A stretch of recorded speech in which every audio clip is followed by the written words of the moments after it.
ইমাম শাফি রাহমাতুল্লাহ মক্কার জমিনে একটা খবর দেখলেন।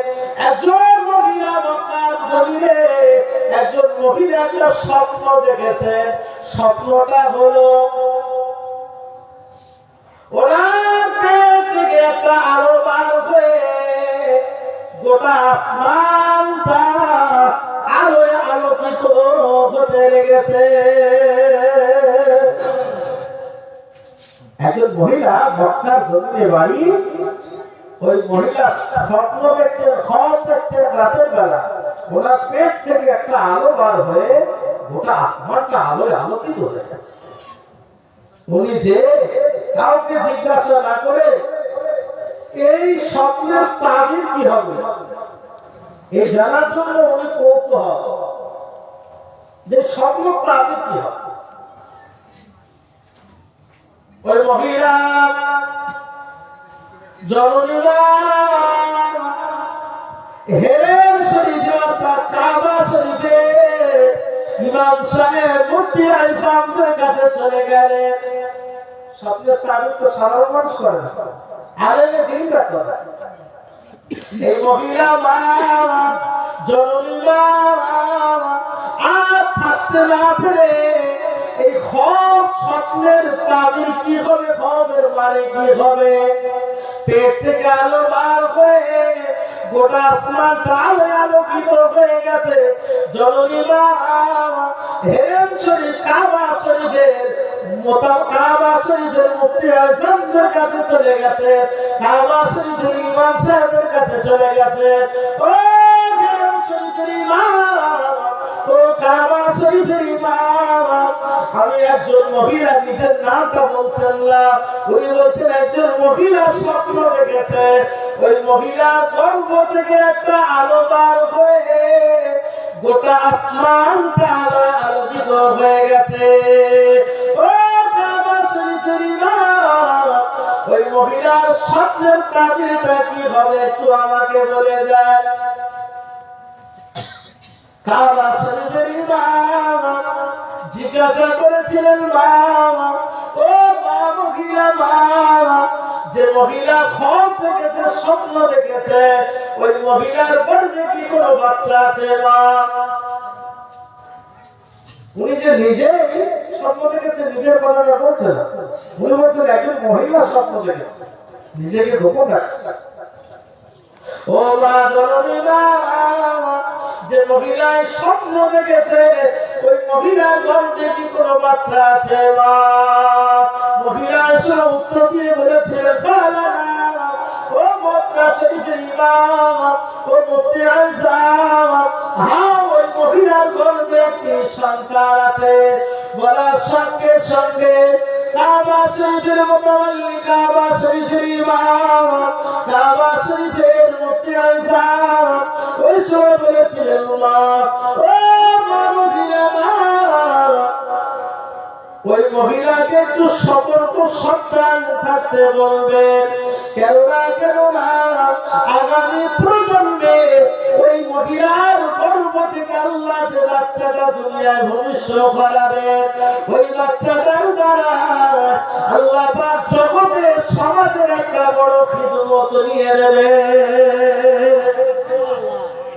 ওই মহিলাটাকে একটু সাবধানে থাকতে বলবে, ওই মহিলাটাকে একটু সতর্ক থাকতে বলবে। ওই মহিলা গর্ভ থেকে যে বাচ্চাটা ভূমিষ্ঠ হবে, আগামী প্রজন্মে ওই বাচ্চাটা দিনের বড় লাভবান হবে, দিনের বড় খুঁটি হবে, দিনের কুতুব হবে, দিনের মুস্তাহিদ হবে, দিনের বড় ইমাম হবে। মা স্বপ্ন দেখে ঘরে চলে এসেছে। যে মহিলা স্বপ্নে দেখতে গিয়েছিলেন, এই মহিলা স্বপ্ন তাবির শুনে ঘরে চলে এসেছে। বাড়ি ঘরে চলে এসে নামাজের মুসাল্লা ফেলেছে। কি ফেলেছে? নামাজের মুসাল্লা ফেলেছে, যাকে নামাজ পাটি বলেন আপনারা। এই পাটি ফেলে দাঁড়িয়ে নামাজ, 2 রাকাত নামাজ পড়ে আল্লাহ দরবারে হাত উঠিয়ে দোয়া চাইছে। ও রব্বুল আলামিন, আল্লাহ পাক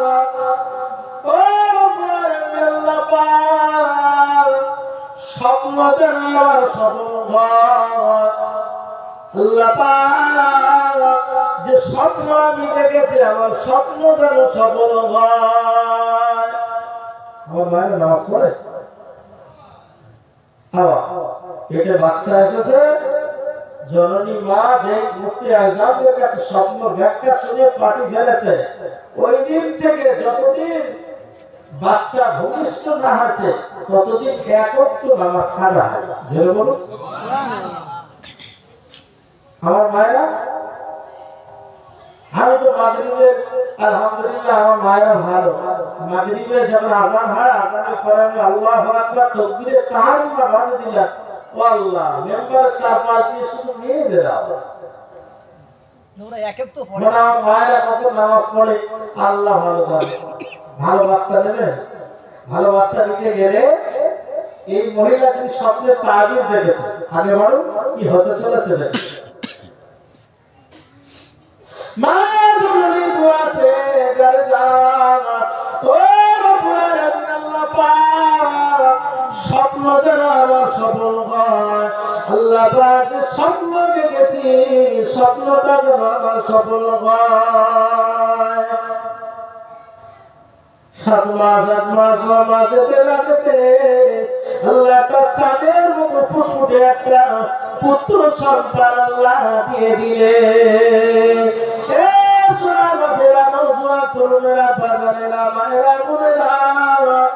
ওই চাঁদের মতো ফুটফুটে সন্তানটা মাত্র 6 থেকে 8 বছরের ভিতরে 30 পারা কোরআনে হাফেজ হয়ে গেছে।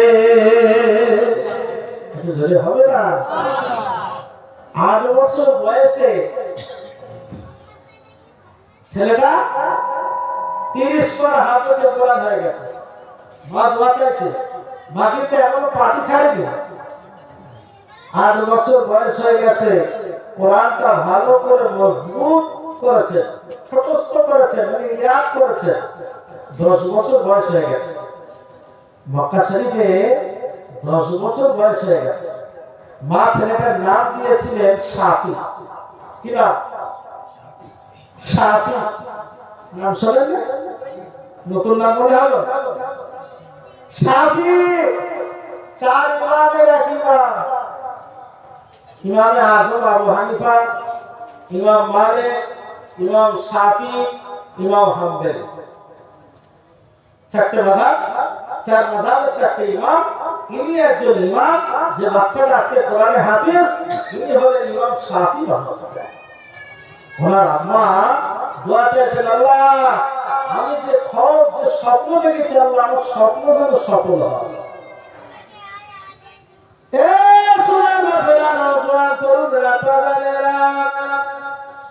মায়েরা বোনেরা,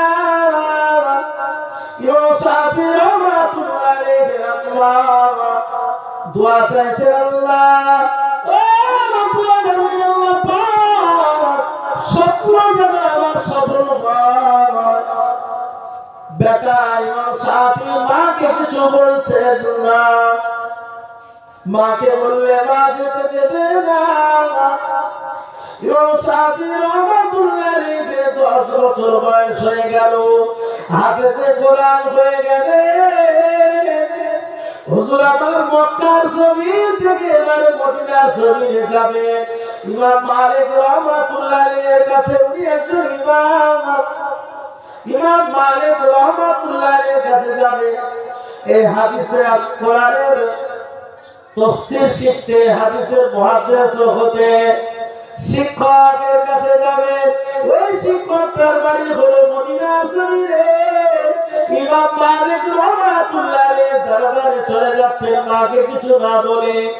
পরনে একটা লুঙ্গি আছে, গায়ে একটা লুঙ্গি গায়ে দিয়ে মক্কার জমিন থেকে ছোট্ট 10 বছরের ছেলেটা এই শাফি মক্কার জমিন থেকে চলে যাচ্ছে, মাকে কিছু না বলে।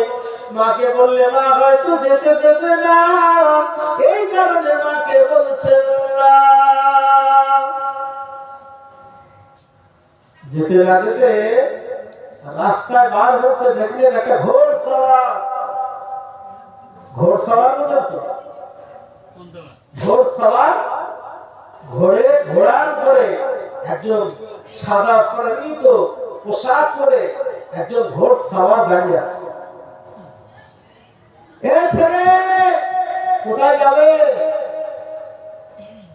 বলে আমি একটু মদিনা যাব, ইমাম মালিক রহমাতুল্লাহ আলাইহির কাছে কোরআনের তাফসীর শিখতে যাব। জোরে বলবেন সুবহানাল্লাহ। ঘোড় সাওয়ারটা বলছে মক্কা থেকে মদিনা 450 থেকে 500 কিলোমিটার রাস্তা। আর এতটা রাস্তা পাড়ি দিয়ে তুমি মদিনা ইমাম মালিক রহমাতুল্লাহ কাছে হেঁটে হেঁটে যাবে? এ ছেলে এই ঘোড়া তুলে নিয়েছে।